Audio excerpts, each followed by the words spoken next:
Hello students, today we will start chapter number 7 and its name is Fundamental Rights and Duties.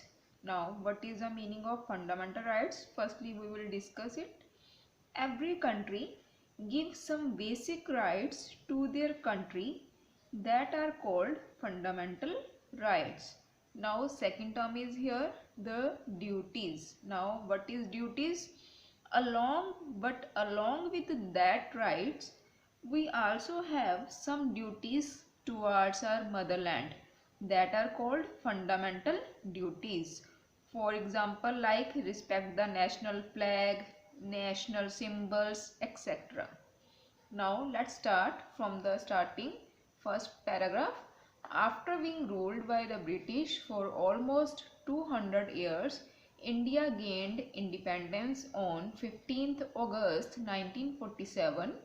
Our constitution, that is the Book of Laws, came into effect on 26 January 1950. This day is celebrated as the Republic Day.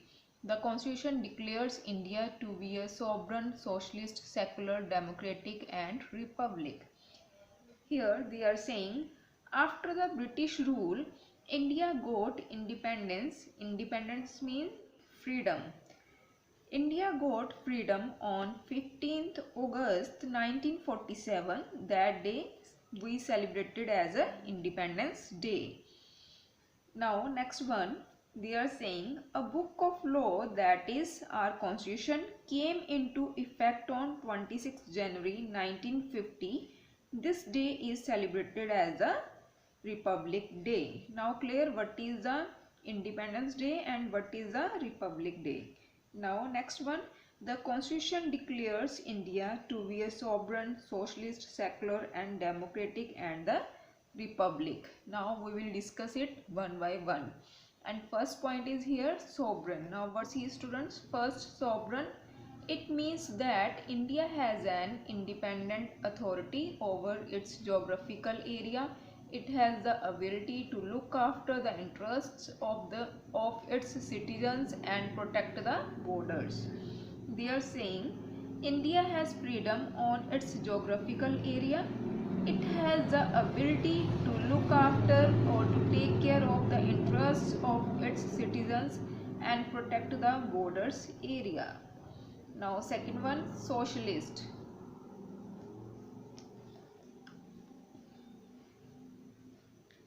See, second point is here given, socialist.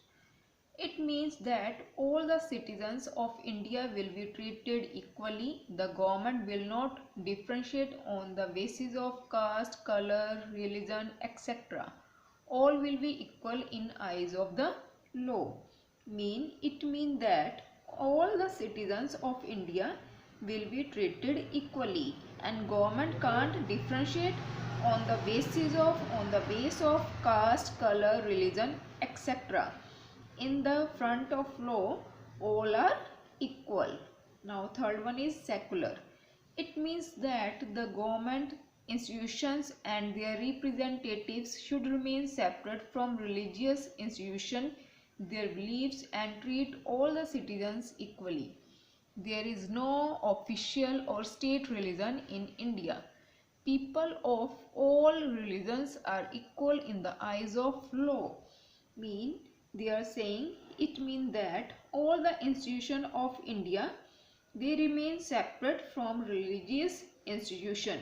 There is no official or state religion in India.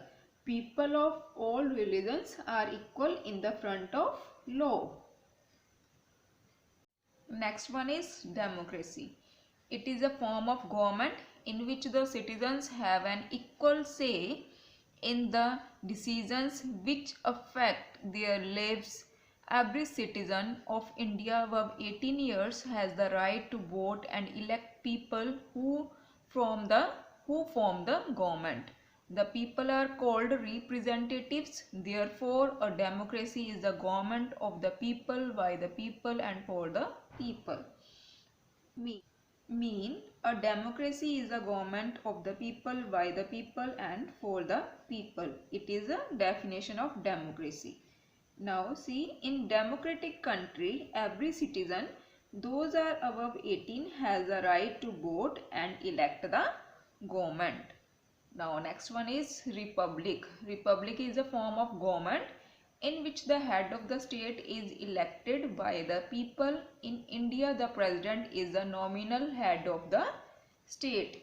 Republic is a form of government in which the head of the state is elected by the people. In India, the president is the nominal head. He is only a formal head of the state, but all the powers remain in the hand of PM. So in India, president is only a nominal, is a formal head of the state, but actual powers are in the hand of PM. Now next one, students, our next topic is fundamental rights. Every citizen of India enjoys some basic human rights called fundamental rights. If these rights are denied or suppressed, one can approach the court of law. There are 6 fundamental rights which are written in the Constitution of India and they are given below. They are saying India gave some basic rights to their citizens that are called the fundamental rights. And now what is the benefit of these rights? Listen, if anyone do interference in our rights, then we can go in the court. And there are 6 fundamental rights. Now see, the first one is right to equality. They are saying every citizen is equal before the law. There will be no discrimination on the basis of religion, race, caste, gender or place of birth. They are saying every citizen is equal before the law, means every citizen is equal in the front of law. There will be no differentiate. No difference means no differentiate on the basis of religion, race means class, caste, gender or place of birth. Now second, right to freedom. It includes freedom of speech and expressing your thoughts. The Indian citizen can settle anywhere in India, follow any occupation, trade or business.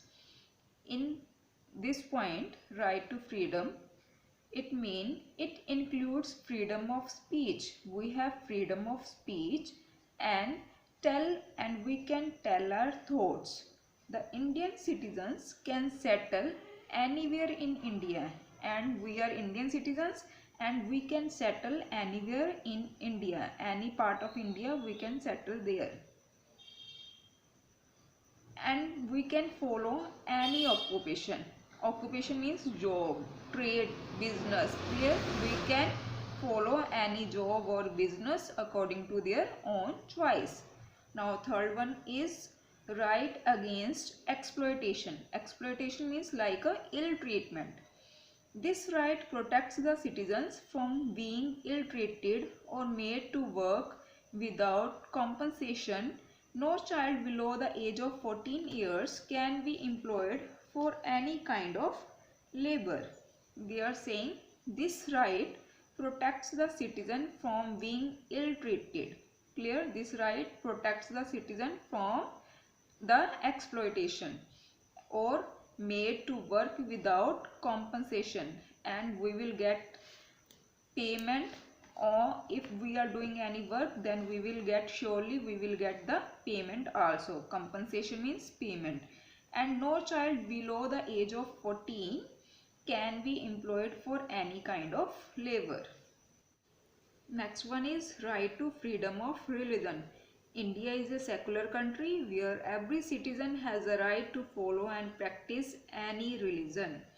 India is a secular country, means there is not a particular religion of India, and citizen, we are citizen and we can accept or follow any religion according to their own choice. Next one is, see here, this one, culture and educational rights. Every person has the right to get education and also get admission into any educational institution. The state cannot impose any external culture on people of the country. Means every person has a right to get education. We all having a right to get education and also get admission into any educational institution. The state cannot force, impose means force. The state can't force any foreign culture on people of the country.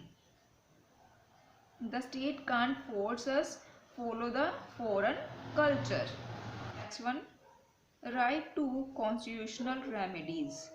Every citizen is protected by the law and is treated equally. In case if any of the fundamental rights are denied or taken away, a citizen has a right to approach the highest court in the country, that is the Supreme Court. We are saying every citizen is protected by the law and treated equally by these law. If by chance fundamental rights are violated, then we can go in the highest court of the country, that is the Supreme Court. Clear, students?